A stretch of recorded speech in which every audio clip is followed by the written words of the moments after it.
Yeah. Hello. Welcome Hello. to Hello. a very special live stream celebrating 5 years of Ausome Charlie. Woo! Thank you.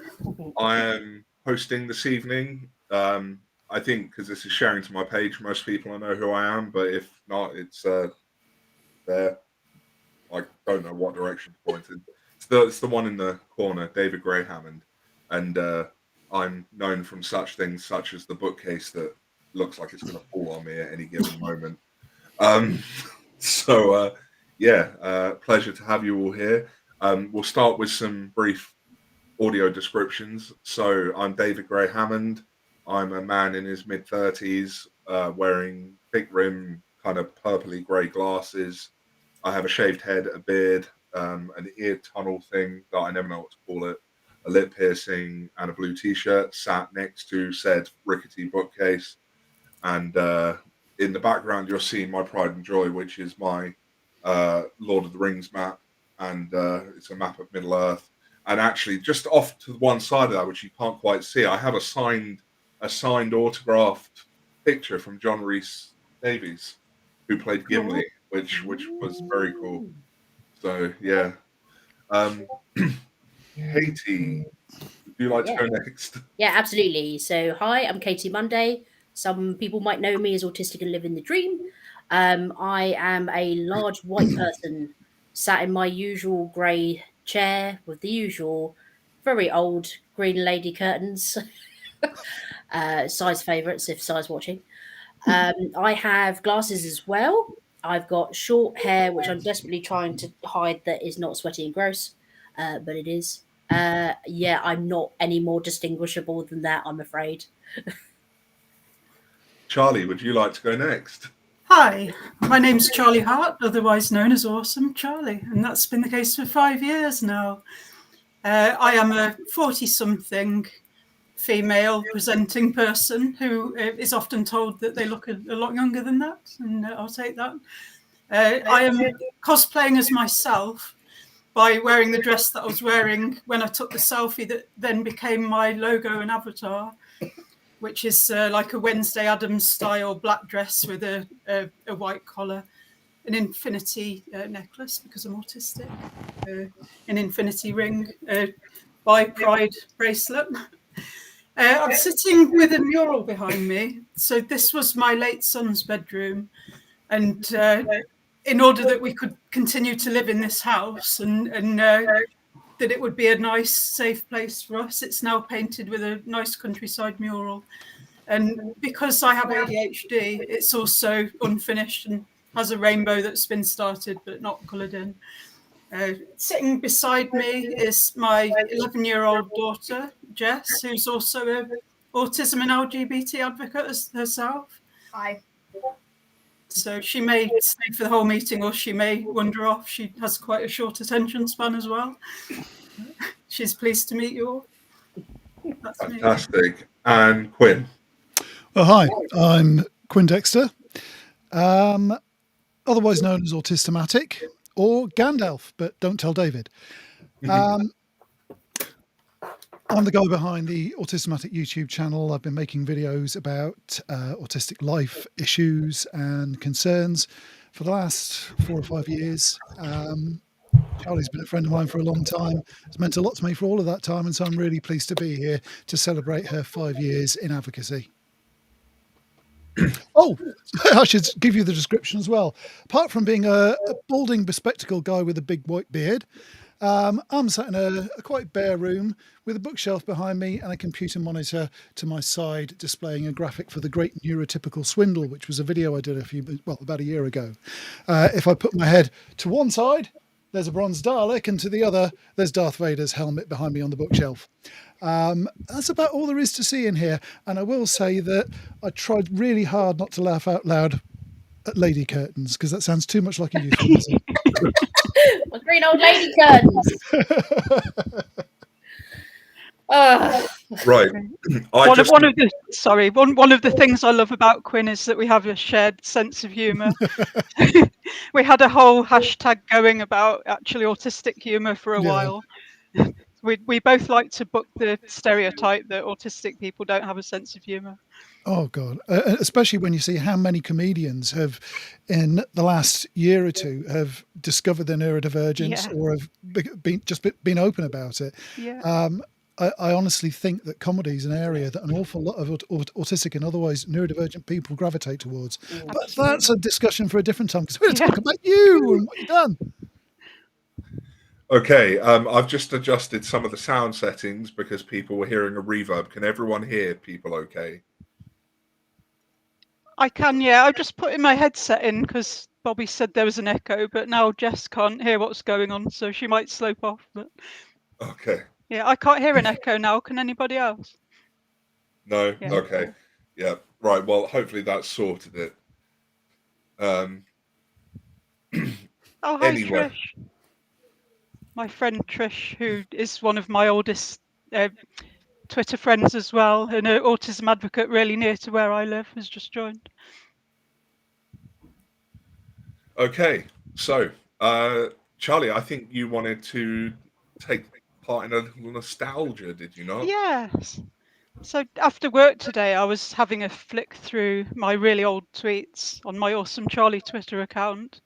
So I had been on Twitter longer, but I formed this Ausome Charlie account exactly 5 years ago because I realised that I was autistic and I wanted to learn more about it. My frame of reference for autism before that point was my high needs autistic brother who's got learning disabilities. So I grew up with him, and then my stepchild as well, who was very young, was Ryan's here, my friend in California. Um, my my stepchild was identified autistic at about the age of 5, but his communication differences were a lot more pronounced than mine. So it never occurred to me that I might be autistic, even though I'd struggled growing up, and particularly at university, and then had a real check work career, never fitting in, but I didn't really know why. I knew I was different, like from another planet at times, away with the fairies and in my own world, but didn't know why. But when my son Iggy was identified as autistic and the pennies dropped and I thought, oh, I am too, I went looking on Twitter and I found the actually autistic hashtag. And that's where I met a lot of my friends that I've stayed with over the years. I also met some really militant people on both sides of the spectrum. So people who were very happy, clappy, evangelistic. Oh, autism is a superpower, and we love being neurodivergent, and don't call us disabled. You know, real extreme opinions there. And then on the other side, there was a movement at that time. It seems to have disappeared off the face of the earth now, but there was a movement called the Neurorealists, jokingly referred to as the autistic dark web. And I used to listen to what they said as well, so that I was getting a more balanced argument. And I've always been quite moderate and quite in the middle. Autism to me, it's very much dark clouds and silver linings. So there's difficulties and there's advantages and joys and things I love about it as well. But I just met so many different people and saw so many different perspectives and really began to understand myself. Over the years, then I got involved with organisations like Autistic Inclusive Meets. So I met Emma Dalmain quite early on, and she was quite an inspiration to me. And she was the first I saw of autism activism, where she was out there fighting against quack cures and ABA and that kind of thing, and a real inspiration to me. But then I also found out about neurodiversity in business and in the workplace and in universities and about inclusion. So that's where I started to link in, because I work in HR and I have done for 25 years now. This is how I could differentiate. I could learn about how to help make workplaces inclusive for autistic and otherwise neurodivergent people, and then put pressure on organisations, both my own organisation and the members that we supported at that time. So quite a big scope. I could influence them to design inclusive policies. So that was really my in. So I've kind of gone. I really like the helping autistic kids and communities, but because of my career in HR, I've really focused on corporate neurodiversity. So I've ended up meeting all kinds of people in all kinds of different spectrums of life, and it's been a hell of a ride. I can really relate to that because I know, as I said to you before we went live, it turns out that it's 5 years this year for me as well since I joined the autistic community. Funnily enough, it was Emma Dalmain that brought me into the autistic community. I had published an article calling out a certain type of quack cure, and on the Mighty. I don't write for them anymore. Not on board with their ethics. But yeah, I published this article calling out a particular type of quack cure, and Emma read the article and invited me to one of her Facebook groups, and it was through that Great. I joined the autistic community, and I started my blog emergentdivergence.com. And like you, I heard a lot of different opinions from a lot of different people, kind of forged my own path. And now when I look back, bearing in mind that 5 years ago I was 2 years sober, I'd been out of the psychiatric hospital for a year. I was in a really weird place, to be honest.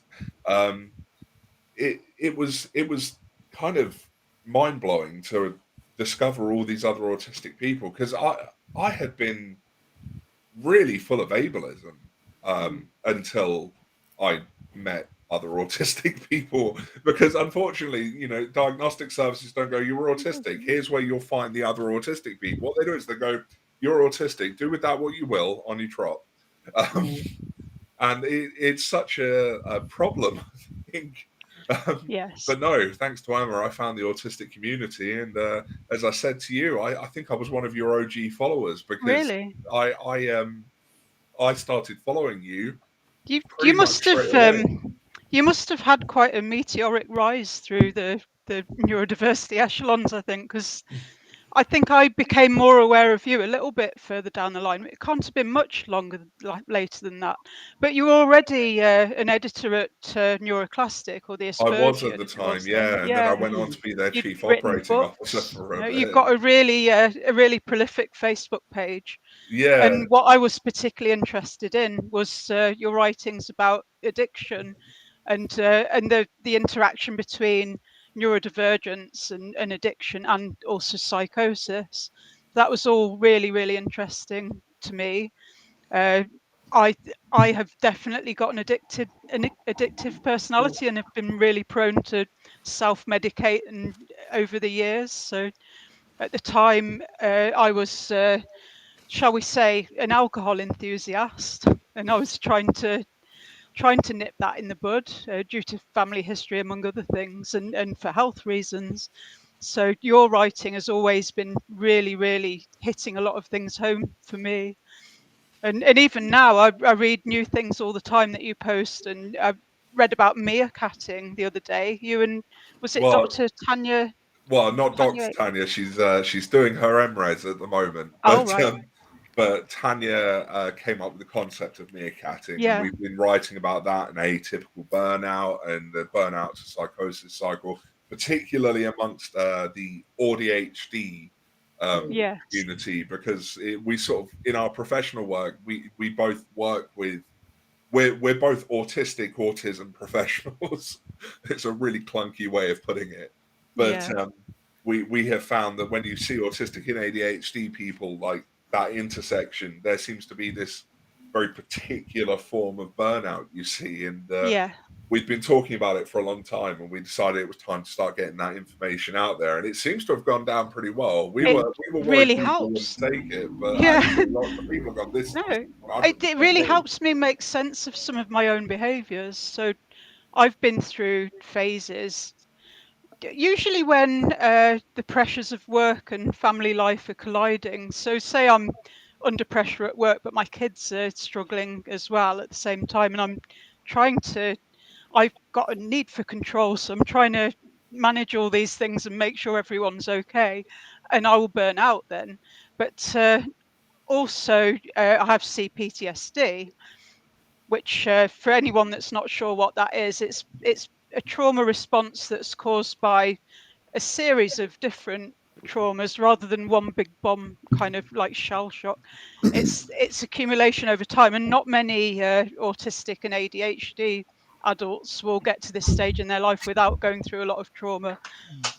We're vulnerable to abuse as well as addiction, and struggling with relationships and education and work, and there's all kinds of reasons. But so a lot of us have CPTSD, and one of the things that causes is hypervigilance. So we can have a heightened sense of threat when we're feeling like that. And so I have gone through phases, months even, where there's somebody who I don't feel safe around at work or wherever. And so I've been in a constant state of high alert and screenshotting things and making notes of conversations. And yeah, I can really relate to the meerkat analogy there. Yeah. So one of the things I really love about this community is how we all talk to each other and bring different perspectives, and everyone has got slightly different views and ideas, and they're like a big, beautiful jigsaw puzzle, and they all come together. And we don't have to agree with everything, but we take the pieces that do fit, and it helps us make sense of our lives. Yeah. But I think that's the thing. We are all so very different, despite all the things that we have in common, all the experiences that we talk about that have other people going, yeah, I do that too. Because we are all so very different, we are all going to see different things in each other's experiences. We can't all relate to the same things, but what we do have is a general direction that we're all headed in, that we all relate to things. I've just been working on something about PDA recently. I did a video about PDA a month or two ago, and I've got a follow-up coming up soon. And one thing that becomes very clear from that, from my own experiences and that of all the people I've spoken to, is how the very hypervigilance that you just described there, Charlie, has such a huge role in PDA for a lot of people. I know in my case, I'm so desperately worried about disappointing people that I will make their lives a misery just to avoid having failed an obligation. But we don't see that. It's hypervigilance. I was so worried about disappointing people. I go that way. There's so much of it there. But when it comes down to it, yes, there is so much difference between us that nothing that we come up with, nothing that we discuss is going to work for everybody. But we are going to pick up a lot of different things and share them. I think that's really important, because there is no singular definition of autistic experience. And anyone trying to, like, there are ideas of the things we have in common, you know, like monotropism, you know, we can all sort of relate to that, but we have our own way that we relate to that, you know. But you can't go, this is every autistic person's experience, because we are human beings, like everyone on the planet. We're individuals. Like, no two brains are the same, and that's the whole point of neurodiversity. And you know, we're sometimes vulnerable to similar mental health challenges and traumas and abuse, and so we recognize each other. It's all very different, but sometimes the paths intertwine. So, Katie, you've been around the autistic community for a little while now, haven't you?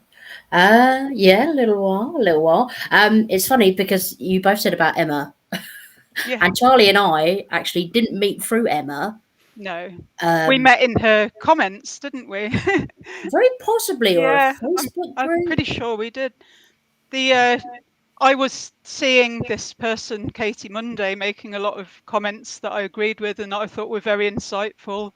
And they were agreeing with some of mine, and we ended up talking to each other. And then I suggested Katie would be a really good contributor to Aim for the Rainbow, which is the part of Autistic Inclusive Meets that specifically tries to make life brighter for people that are on the double rainbow intersection of neurodivergence and LGBT, which is something that Katie knows a lot about through personal experience and through supporting others, and through academic research as well. It's seems to have permeated every single aspect of my life, because why wouldn't it?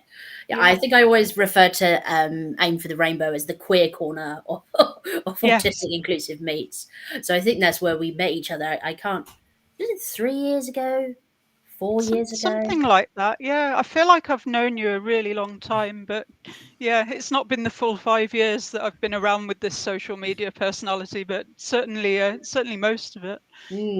But But, you're a big reason, and Aim for the Rainbow is a big reason that I not exist, because I existed anyways. That's my mother and my father, actually. But that I run Autistic and Living the Dream, because having conversations with you and then you saying, actually, I'm really interested in your work, was the first time Yeah. that somebody said to me, oh, I'm really interested. That wasn't like friends, family. Was the first person online who said to me, you've got some really interesting things to say. Yes. And it's funny how such a, what could be considered like quite a throwaway comment actually plants a little seed in somebody. And I think that's a massive part of advocacy that people take for granted almost. Great. Because as we all know, the whole point of advocacy is not that I tell my story, that David tells his story, or Quinn or Charlie tells their stories. It's a little bit of that, but it's about sowing the seeds in other people and empowering them to also share their stories in however way is safe and appropriate for them to do that. So Yeah. yeah, I remember telling you I thought that you should have your own page. What I didn't expect is it would grow exponentially and be way bigger than mine. Fair play to you. Send some followers my way. I found out this week I'm officially a micro influencer on LinkedIn because I've got 5,000 followers, but I'm not quite at that level on Facebook yet. that's good though. I mean, that's a big following on LinkedIn. I was about to say I might be doing, slightly different with you and numbers on Facebook, but your LinkedIn is just beyond. And that's all to do with your work in kind of HR and stuff, and the things you've shared around that have been really interesting and really useful for me to know about, despite the fact that I don't work in HR. It's about kind of actual inclusion in work, not just like equality and diversity and inclusion. Like a lot of my inclusion tips for the workplace, they're about allyship. So I don't think EDI is just the job of HR or even just the job of managers, but every colleague can make our lives easier and help us to thrive in the workplace. Everyone that doesn't judge us if we come across socially awkward or if we get carried away and dominate a meeting because it's about our special interest. Anyone that just accepts us who we are and doesn't expect us to mask and have professional veneers all the time.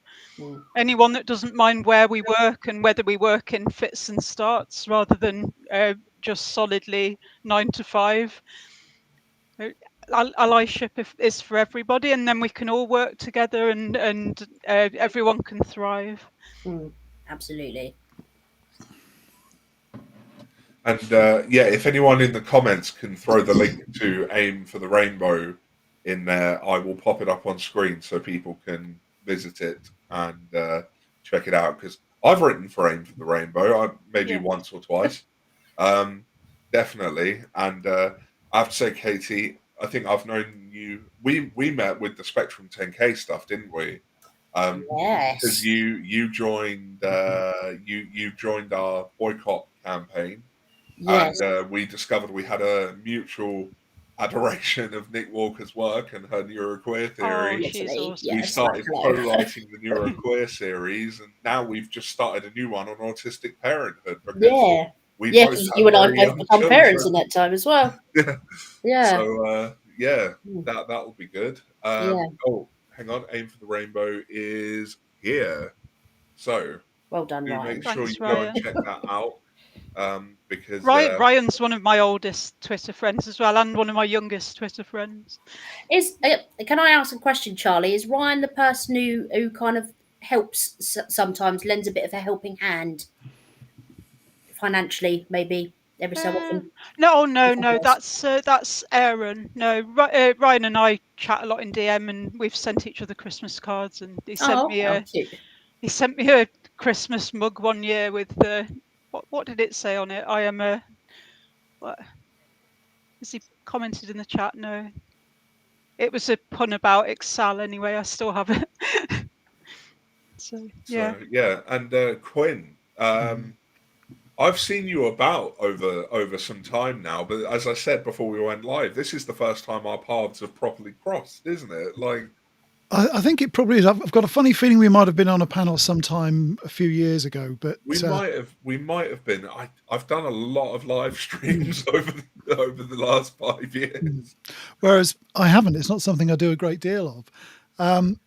I'll be honest with you. I've always, and still do, always found social media to be a bit intimidating. When we had the early social media, when it started going from bulletin boards towards forums, and then forums towards things like MySpace and Friends Reunited, I jumped on it, but I began to find it more and more difficult to manage.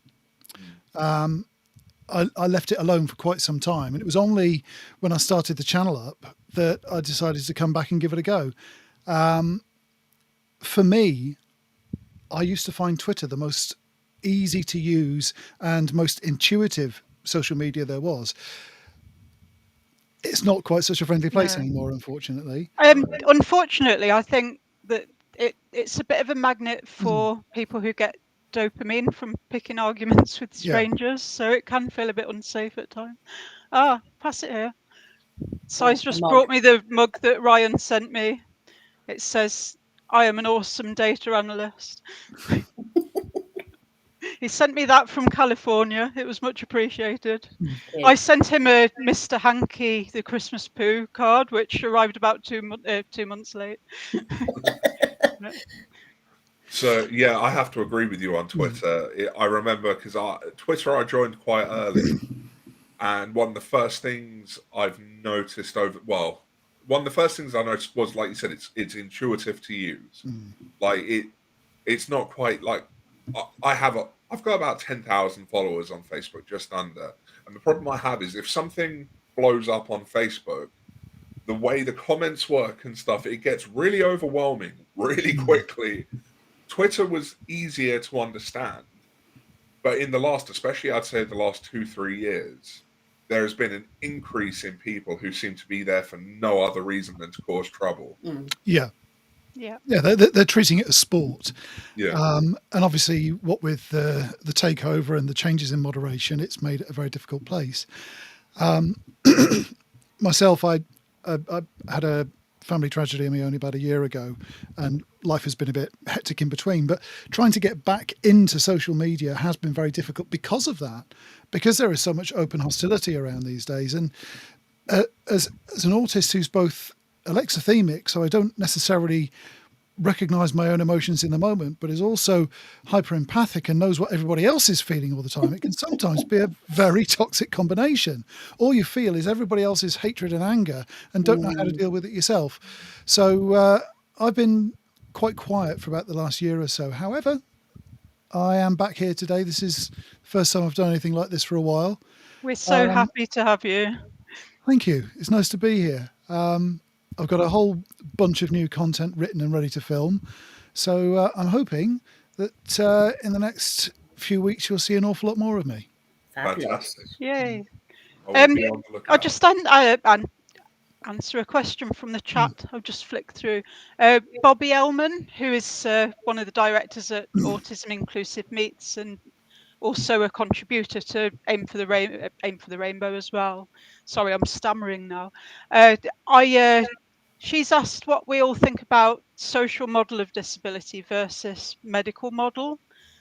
So I know that Quinn is very well versed on this. So would you be able to answer that, Quinn? Well, yeah, I always say that it's not the social model versus the medical model. Never has been.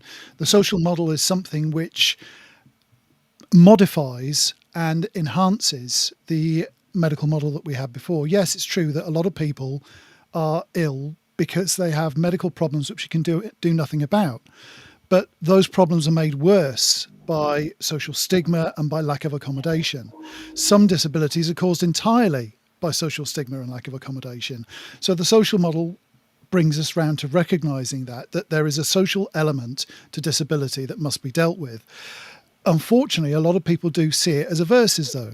We get a lot of people who argue that, oh, the social model can't cure X, Y, and Z, when nobody ever claimed that it did. It just means that if the social model is taken into account, those problems may not be as disabling as they are at the moment. I agree. And I'm very much of the opinion that when you look at the social model, you can make accommodations for things. But for example, if you've got sensory issues with bright lights, you can't turn down the sun. Like, there's only so far you can go. Personally, I view the world through almost like a relational model. So I think a lot of disability comes down to your relationship with the environment and the people in it. So if the environment's not accommodating, you're going to struggle. If the power structures in your life are set up against you, you're going to struggle. And I think that was what the social model really woke me up to. It wasn't going, well, there's no such thing as a medical issue causing disability. It woke me up to the fact that as far as, being disabled is concerned, most of the disabling factors a lot of them at least, come from the way things are positioned and designed.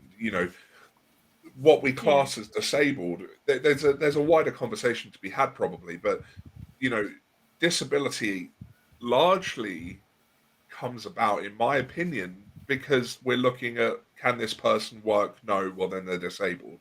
I wonder if we didn't live in the sort of society we live in, would disability be the same? I'm not saying it wouldn't exist, but would it be the same concept that it is? Yeah, that's a really good point. Like, if you look at ADHD, for example, my husband recently went through the diagnostic process for ADHD, and I'm in the pipeline myself. I'm awaiting my diagnostic assessment, but I know I have it. I know that the medication works for me as well. The thing with the medical model, it would help me access medication, which I wouldn't get through people making adjustments to my environment. However, my husband doesn't necessarily need it because he's a freelance musician and his lifestyle is very much geared around what he can comfortably do and when. It's not like he's in an office 9 to 5 Monday to Friday having to focus on something that bores him. So he's not particularly disabled by his environment at all, and that's a lifestyle decision. Yeah, and I think that comes down not specifically yours and size situation, but it does come down to a bit of privilege, and intersectionality is definitely an issue within these models of disability that are far more than the social and medical model disability anyways, but that's definitely a conversation for another time. So many of these models don't think of cultural aspects of people's environments, and what would be considered taboo or dangerous or disgusting or filthy in someone's culture would be considered, oh, well, no, that's disability, and that just means they're slightly different to us. Or what you were saying earlier, Charlie, about some other people thinking, oh, we're superpowered and kind of stuff like that. So it's definitely relational as well, and definitely intersectional as well, because we're all light-skinned people here today, so we experience things slightly differently than other people do. So I think there definitely needs to be a kind of nod to that within any kind of model of disability, which there probably isn't an amazing amount on, I wouldn't have thought. Definitely. We are all intersectional in our own way here as well, I know. But privileged in other ways, I guess. What was I going to say? Oh, yes. In terms of the superpower narrative, some days my ADHD and autism helps me be an absolute star player in my job. And other days I can barely look at the computer because I've got such bad brain fog because I'm so chronically overwhelmed. So it's a dynamic disability, it fluctuates. And when I am overwhelmed, or I'm having a wave of grief, or I'm really stressed, anything like that, all of my sensory issues become more pronounced. And it doesn't matter how much you adjust the environment, that's always going to be the case. I came across something not long ago that made me think it worked quite well, actually. The idea of a neurodivergence as being a superpower. Superman can just rip off his clothes and he's always got his cape on underneath. He's in control of his superpower. We're not. In our case, the cape decides when it wants to wear us. Yes. And we don't know when that's going to be. We can't say if it's going to be a good day or a bad day. There have been days where I felt absolutely awful, thought it was going to be a bad day. My brain was all jangled. I produced fantastic work. Other days I thought I was thoroughly organised and I couldn't get started. It's not up to us to decide, but when it does work, my God, we can produce some amazing work, or we can learn things that we never thought we could. We could gain insight. We could be the most sparkling person in the room. Those moments when our abilities come to the fore are wonderful, but no, we don't control them, and that's why I can't see it as a superpower in the way some people do, but I accept that it can be. I view it very much as a neutral state of being. It's not good, it's not bad, it just is.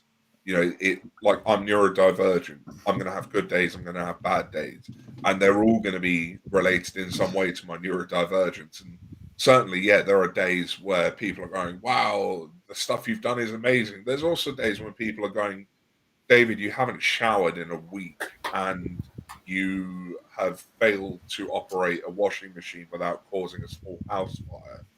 Like, not saying the last house fire I caused was actually a bin, but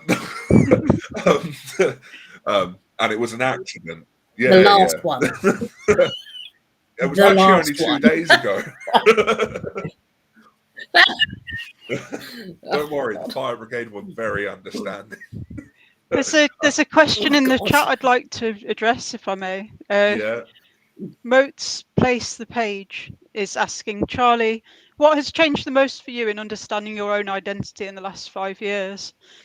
So, yeah, it's been a really strange roller coaster ride, because I'd been struggling for so long with what I thought was cycles of depression and anxiety.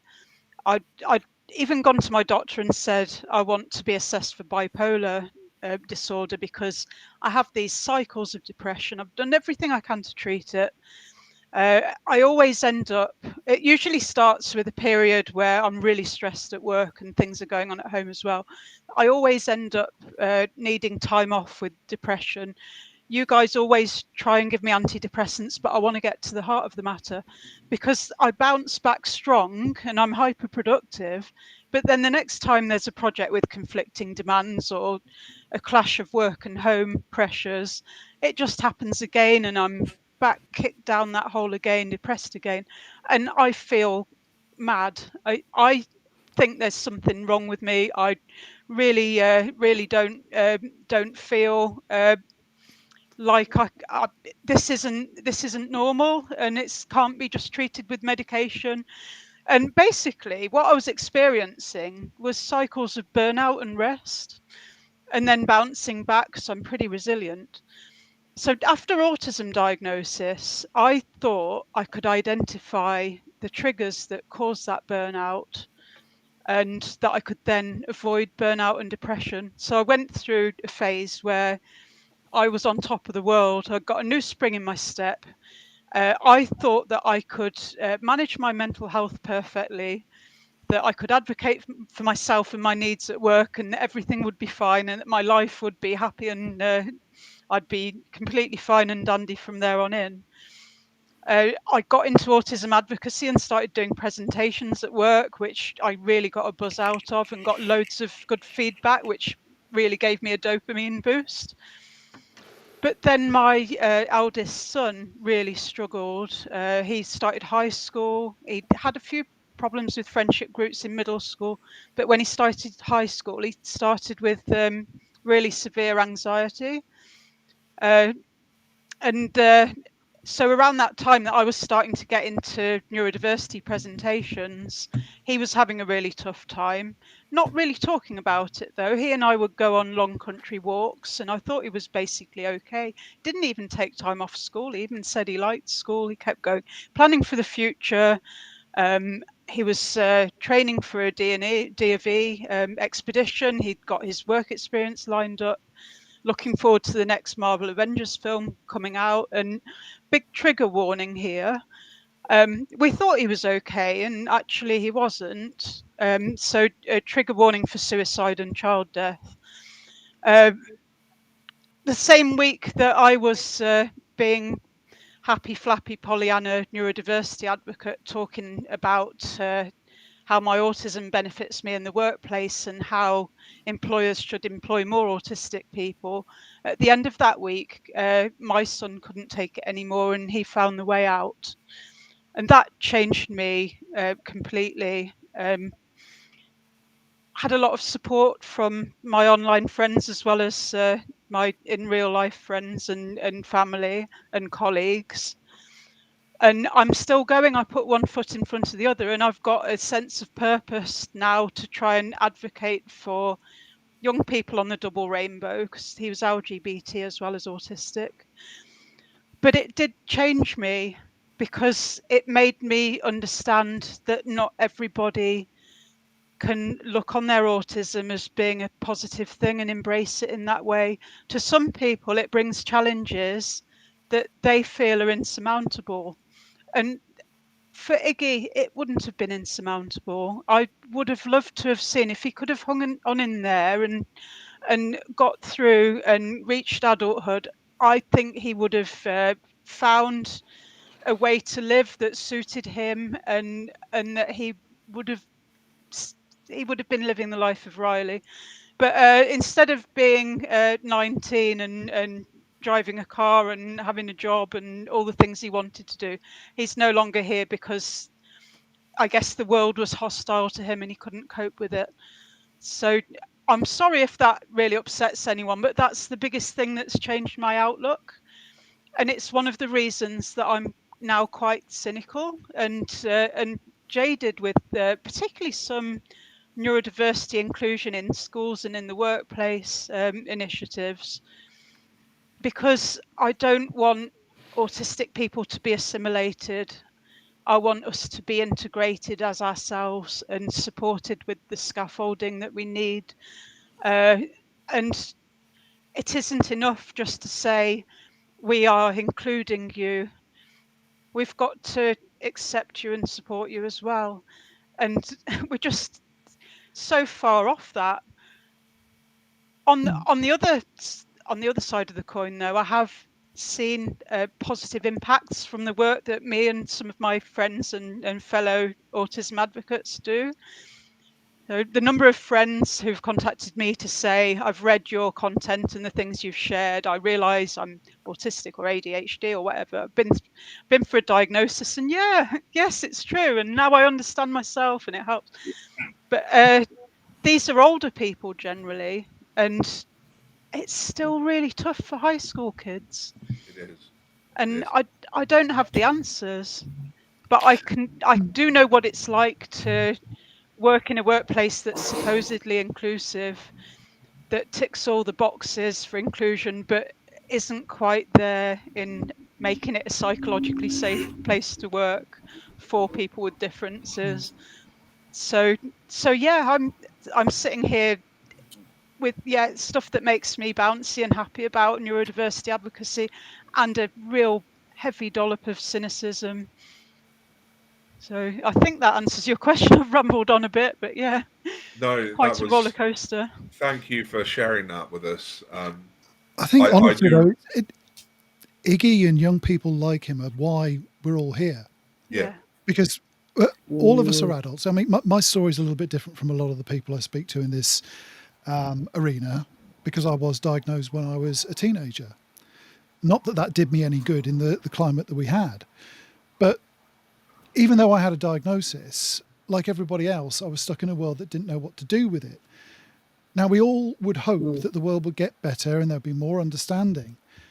But stories like Iggy's show us that we're not there yet. It shows us how much work we have to do and why it's so important that we do all this.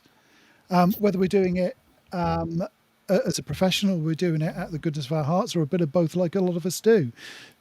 The point is getting the message out there. The point is making sure that, as was said in the comments there, that high school seems to be something that takes forever, to give them something to hope for, to give them something to look forward to show them adults who are actually having a reasonable life and aren't fighting for recognition, aren't fighting for accommodation like we're still having to do. I don't want to be still doing this in 20 or 30 years' time. I will if I'm needed. I've got a funny feeling I will be, but I don't want to be. Yes, I have a feeling it's the same with quite a lot of the boots on the ground work that a lot of us do. So I run social groups for disabled young people, and wouldn't it be lovely that tomorrow I didn't need to do that? Because you could go to Scouts groups, or you could go to other social groups, or after school clubs, or anything else, just as every other child can do. You know, you don't need your own specific group that you go along to. As lovely as it is, wouldn't it be lovely that you could go out and be with other people, all sorts of different people? So I think we all work in areas that are extremely important. But if it could stop tomorrow, we'd all go, yes, please, because that's the aim of what we all do, I think. Yeah, it's replicating that will where it makes a difference. It's replicating that will in government, in business, in education, in medicine, to recognise that there are ways forward. We've got them ready for them. All they've got to do is listen and take it on board. We have been fighting that battle for a long time. There has been progress, though. I was only reflecting to Charlie in a conversation earlier on today. Think about when we started down this route, when we joined this side of our community 5 or so years ago. How many people were talking about PDA back then? How many people were talking about alexithymia, about monotheism? Yeah. There are things that were barely mentioned that now are getting talked about openly.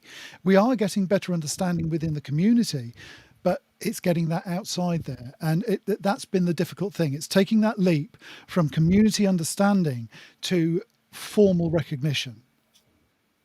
Can I answer another question? I just had to scroll back quite a way because the chat's really lively. Billy Reed asks, does anyone else get miffed when you see support groups that are 90% aimed at kids? I appreciate the reason behind it because of developmental reasons, etc. But what about us adults with ASD, ADHD? It seems there's more focus on the kids' side of things than the adults. Yes, I agree. I agree that it is more focused on kids, what you mainly see. And that's why it's really important to have things like Actually Autistic Twitter, where we all find each other and support each other. And to me, the online support, the friends, I haven't met any of these 3 lovely people in real life. They're all online friends, but they are really friends. And people like that really help. But can I just shout out, I don't know if any of them are here, but my local autism support group, autism parents support group technically, but it's the North Worcestershire Autism Parents Support Group. It's full of quirky adults who realise that their kids' autism and ADHD hasn't magically sprung from nowhere. So the people that run it know they're probably autistic, or they are diagnosed, I don't know. But it's basically a group of parents who don't think that their kids are some weird aliens that have some disorder that's come from nowhere. We all know that it's come from us, and we talk about it in those terms. And that's a model that really works, and I'd like to see more of that. And certainly a lot of your stories. First of all, Charlie, I want to let you know that you were getting so much support in the comments. So thank you for sharing that. I know I'll have a cry later because alexithymia. Have a cry. We need to sometimes. I know for me personally, you know, I was the autistic kid who struggled, and cams were useless. Hopefully someone can pop the petition that Emma Dalmain's running in the comments, because if cams had done their job, perhaps I wouldn't have wound up in my 30s, 7 years sober from drug addiction and with a diagnosis of schizophrenia. But, you know, I don't think I've ever said it publicly, but I'm not afraid to say that even just a few weeks before I decided to get sober, my mother, my sister, and my friends sat down to plan my funeral because no one thought I was going to make it. And it wasn't because they didn't have faith in me. They just didn't think I could cope with the world.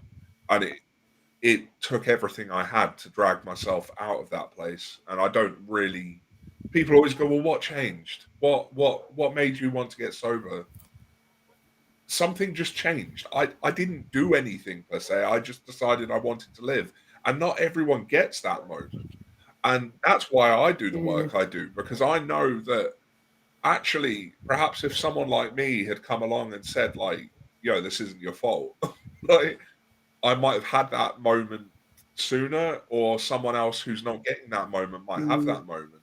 You know, I don't do all this blogging and Facebook stuff because I like the attention. I do it because no one should have to go through the stuff that so many of us have been through. That's why so many of us do this work, is because we want a better world for the people that come after us. And as we've all said, I think I would love to wake up tomorrow and not be needed. If I woke up tomorrow, everything was fixed and there was no point in doing what I do, I would be over the moon. I would go about my peaceful life and live happily. But that's not an overnight thing. It's not an overnight thing. And I'll keep waving my flag until people start following it, because our kids deserve a better world. I hope that when we role model being open about our challenges, that other people will do likewise if they feel safe to, especially in the workplace and in schools. I don't think there were many positive, visible role models for Iggy with his double rainbow intersection. And I certainly don't see that many of them in the workplace. But I did notice when I started talking openly, I'm acutely aware I had a position of privilege, I should say, because I worked in HR. I know my employment law. I know how HR deal with discrimination claims and things like that. I know how they deal with reasonable adjustments. So I had the inside knowledge, but it did mean that I could stand up and talk about my needs and my challenges, and other people then could as well. The last thing I would do, though, is stand up and say to people, unmask, you'll be fine. Because you first have to have the psychological safety culture, and the organisations need to prove that they can basically do what we need them to do and support people where it's needed, appropriate, tailored support. And it's just not there yet. Schools, I'm not even going to go there because I don't work in education. I made so many mistakes with my own kids. But yeah, I'd really like it to massively change for the better, because it really needs to. Well, I think what you just said there, Charlie, about being told to unmask, it is not easy for a lot of people. I mean, I'm currently in the process of leaving a job I've done for the last 15 years with a large company. The site I've worked on, there are 300 employees, and as well as myself, there are 6 other autistic employees I know of. And yet I was the only one who was out in the open, and then only because I was basically forced to be. But those others, they're scared. There's a couple of others there who are looking towards diagnosis, and they're scared of talking about it because they're afraid that it will go against them. And unfortunately, I've not been able to say, well, don't worry about it, because it is still a worry. It still is a genuine concern. But if you've got youngsters who are looking at adults who are debating whether or not to disclose because of what the consequences might be, how can they have any confidence in their future? It doesn't matter how happy clapping and it's not a disability we are about it. It's not going to change the future that they're facing. That's down to us. And it does feel like an uphill struggle sometimes. I know I will still be doing this in 20 years, quite honestly, joking from earlier on aside. But what I am hoping is in 20 years' time, there'll be less to fight against. There'll be less outright prejudice. There'll be less mistakes made. When I talked about misinterpretations of PDA before, people will hopefully not be misinterpreting things like that. They'll know what it actually is. I will say, by the way, Lucy, pervasive drive for autonomy. Totally agree with that. Yeah. And I will be talking about that in the video that I mentioned earlier on. That's the next one I'll be putting out, hopefully. I'm umming and ahhing about which one to do next, but I'm quite looking forward to that one because it's quite a good script.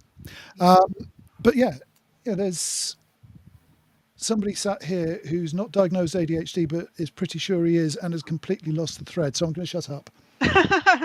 It was all very valid and helpful.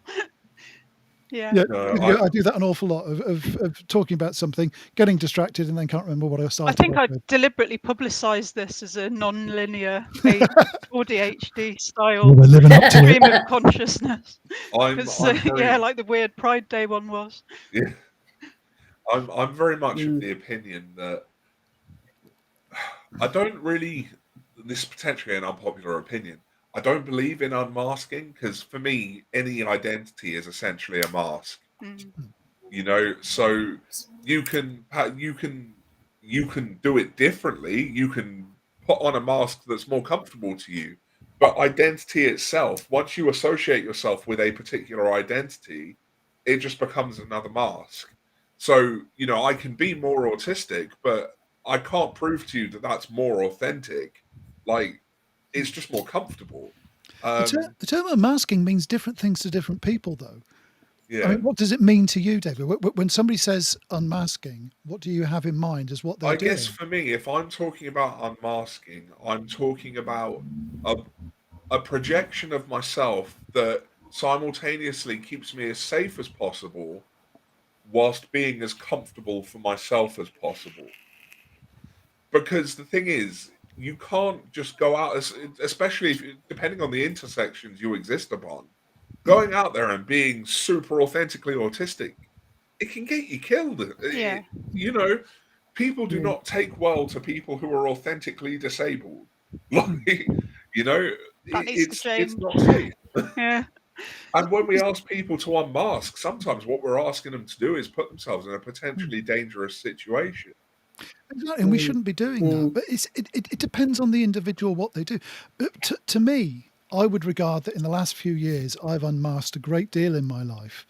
But what it means to me is I'm just no longer pretending to be comfortable when I'm not. It's just as simple as that. Yes. I'm Let's not suffer in silence. Autistic to everybody, but I don't hide it. Yeah. And I will say that makes me uncomfortable, or I would feel more comfortable if we did something different. That's as far as I've gone with what I would call unmasking. But to some people, it's something very, very different and far more in your face, shall we say. Yeah. I think there's some, I wrote a piece about this a little while ago about, because I see a lot of people online talking about, you know, I've masked for so long that I don't know who I am. And I understand that to an extent, but you are the creator of the projections of yourself. Yeah. So even if the projection is completely and utterly not who you think you are, there's a truth to that. There's a reality to that, you know. So like everything is socially constructed, right? So I think that's where I come unstuck with the idea of unmasking. Is that some people think I don't know who I am. You do know who you are. You've just also been performing this other nonsense that you don't want to do anymore, which is totally fine. And I think that becomes so much more overwhelming for people to say, Jesus, you know, I'm 55 and I've only just found out I'm autistic or I'm ADHD or any other kind of neurodivergence or whatever. What the hell do I do now? Well, the same as you always have done, but just, you know, slowly kind of unravel things for yourself and learn a bit more of yourself with a lens that you didn't have. An awful lot of people do ask that question. I mean, yeah, you just said then, you know, I'm 55. An awful lot of the people who contact me through my videos, etc., come to me from that angle. But just because I'm very obviously I'm an older guy. The amount of people who say to me exactly that, though, I'm 55, I'm 65, I'm 50. What do I do now? Everybody has that same question, and we shouldn't be there. And again, this goes back to what we were saying just now. The kids of today need to have something to hope for, but when the adults are having to ask questions like that, you know, their grandparents are asking, what do I do now I've found out I'm autistic? My grandson has got some sort of help at school and there's some sort of thing in place. We know they're crap, but nonetheless, they have something in place. Where's there anything for me? What do I do now? And Hi, Elsie. there's little I can send them to. Lucy's daughter Elsie's just joined. So Hi, Elsie. Hi, Elsie. Hello. We're running out of time, aren't we? A little bit. I can keep going for a little bit Yeah. longer, but I was just going to say my mask. Yeah, I totally get what you're saying about the identities. They are projections of different parts of our characters, I think. And I'm particularly conflicted working in HR as well, because I can't indulge my natural autistic wish to say, "Oh, shut up! You don't know what you're talking about" in meetings or anything like that. I've got to have some kind of professional standards of behaviour. But I sometimes don't know what personality I'm taking to an event. Oh, am I Wednesday Addams today, or am I Enid? And sometimes I'm switching around between the two. And sometimes it's all too much, and I don't want to be under the spotlight at all, and I'm sneaking off early. So Elsie's giggling. Yeah, the Wednesday and Enid memes are really pertinent to me, because I do think Enid is the embodiment of my neurodiversity Pollyanna persona, and the Wednesday is the no, don't do this unless we've got adequate support. What about our psychological safety side of my persona? So I'm all wrapped up in those characters. yeah. Well, I'm aware we're starting to run out of time, so I thought perhaps to finish off, it might be nice if we just had a brief thought about some of the lessons we've all learned that might be relevant to people who are interested in that sort of public advocacy that we've done. And Charlie, it's your celebration, so would you like to go first? Yeah, absolutely.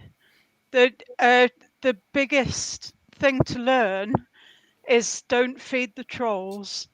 If you've got somebody who is just there to bring you down and argue with you and make you look small, to help nobody but themselves, they are a troll. Do not engage with them. Don't do massive threads where you moan about them or anything like that. Don't feed them. Just pretend you don't see them. They will go away. They will not impact your life. As you get older, insults from trolls like water off a duck's back, and just remember that. Keep going. Keep being true to yourself, and yeah, don't feed those trolls. Quinn, do you have any nuggets of wisdom for us? I think, however dim and distant that little mote of hope may be, it's still there and you can still reach it. It's just going to take a long time sometimes. There's more love and kinship and friendship and generosity of spirit and labour and thought in the autistic community than I've seen anywhere else in my entire life. There are a lot of good people out here. There will always be people who try to drag us down, whether they're from within or without. But that kinship is there, that sense of family, of brotherhood, of solidarity and working to a solid purpose. And all the people on this panel and most of the people that are watching it are part of that group. Advocacy is not just us, it's everybody who does something positive towards a better future for neurodivergent people. Very wise words. Yes, of course they are. This is the gander. Quinn, The the beard, autistic elder with his beard and stuff. Yeah. Katie, share some wisdom with us. Why did I have to go after Quinn? I was going to say actually something very similar, and I'm not just saying that. Well, just go and reinforce it. I think there's an idea that advocacy has to be, or online advocacy I'm talking about here, that it has to be that you reach X amount of people, that you're on this platform and that platform and this platform, and you have to have video content and you have to do this and you have to do that. And I see quite a lot of people online actually apologize for going quiet for periods of time. And I just think you don't need to apologize. What you're doing and what you're giving of yourself is free. You're giving that freely. So when you don't need to apologize for that. You don't need to feel sorry for that. You don't need to feel ashamed for that. And to add to Quinn's point is that, advocacy is in the small stuff. People think it's big. It is big stuff like boycott Spectrum 10K, and it is big stuff like Stop the Shock. But it's also in small stuff. It's also in standing up for yourself, advocating for yourself when you can, when you're safe to do that, and advocating for other people. It's about looking after your children's interests at school and otherwise. It's in all the small ways that we socialize with each other in a really uplifting and empowering way. So, you know, when there's some people online who are doing great advocacy work and they say, well, no, I'm not an autistic advocate. And I think, well, yeah, you are. You know, you're ticking all the boxes. You know, so that's what I wanted to say. You know, don't think that advocacy hasn't got to be massive. It hasn't got to be flashy. It hasn't got to be 50,000 followers. You know, even on your very small part of the internet, if that's where you're at, it makes a big difference. It really does, in ways that you can't possibly tell. And you might not tell today, and you might not tell tomorrow, but in 20, 30 years' time, when our jobs get a little bit easier, you know, that's when the fruit of our labours These come. points are all leading into each other really well, because I was going to say, for me, it's very much that, like, you know, you can look at pages that have tens of thousands of followers and think, wow, look at all the good work they're doing. If your work has changed even one person's life for the better, if your work has given just one person an idea that there is a hopeful future for them, you're doing really well. And you know, that's for me, that's always been a goal of mine. Like, I don't need to change the world, but even if I can just help one person, then, you know, it's everyday acts of kindness. And it's not just kindness to others, be kind to yourself as well. Not everything you do has to be a hit. You don't have to be a viral sensation. Just Absolutely. do what's true to you. And sometimes people will agree, sometimes people will disagree. You don't have to measure yourself by other people's agreement. Just keep focusing on one person at a time. Make difference, one small act of kindness at a time. And there's 8 billion people on this planet, and everybody's got their own needle. Every needle we shift into the green is a victory, and one less one we've got to work on. Exactly. So yeah, it's been an awesome 5 years of Ausome Charlie, and I hope we can be back here in 5 years to celebrate 10 years of Ausome Charlie. Yeah. Too right we will. That would be really good. And Thank you so much for having us. well, I had to. Like I said, you were one of the first pages I followed when I came into this community. So it's kind of a very fitting thing that, you know, you being one of the first pages I followed, now I'm hosting your 5-year celebration. So, but what were you going to say, Katie? Sorry, David. I wonder if we have time for one more question, which is a Yeah. question from me. Yeah. So, Charlie, we know what you've done over the last 5 years. What you got planned for the next couple of years? Oh, yeah, that's a really good question. Ooh. So last summer, I'd left a job that I'd been in for 17 years. And because of my autistic fear of change, I went straight into another job that's really similar. But I'm bored now of HR systems. I've been doing it for 20 years. I really want to do more of this. I want to do consultancy, advocacy, speaking events. Who knows, maybe I could be a keynote speaker at conferences, maybe TV. There aren't any TV shows about neurodivergence. Yeah, there's been some about ITV in the ADHD. mornings. There's not been any series that zooms in on the little intricacies that we've been talking about, or out on the bigger picture of how all human brains are unique and different, with different strengths and challenges. So there's so many things I want to do. I want to write, I want to paint, so many things. I would love to write a semi-autobiographical novel. Lucy and I are hatching a plan to write a series of cartoon strips, which will be very exciting and may well turn into a book. I want to be doing workshops also with Lucy. I'm going to be working with Helen May at Belonging at Work as an associate consultant, doing inclusion audits. So yeah, this is the year where I'm going to take the plunge, get out of my comfort zone, and get into my flow state of doing the things I love. Fantastic. Fabulous. Well, for anyone watching this on my page or on my YouTube, next Monday, so just after the weekend at 7 p.m, me and Katie will be back for the Queer Pride special episode of David's Divergent Discussions. And of course, Charlie, you're more than welcome to join us if you're about at 7 p.m. Absolutely. On Got it written Monday. down, And just double Quinn checking. as well, if you want to join us. You know, there's at the moment we've only got myself, Katie, and Tanya, so having a couple of extra voices might be really good. So anyone, you know, who's about 7 Bobby, p.m. next Monday, maybe? the 12th, Yeah. will be going live for David's Divergent Discussions.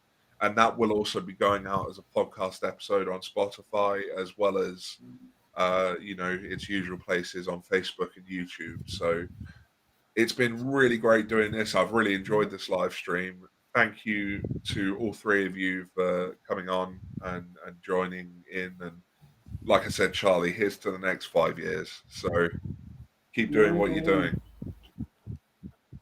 Fantastic. All right. And Thank you I know all. people in the comments were asking for a thread of pages.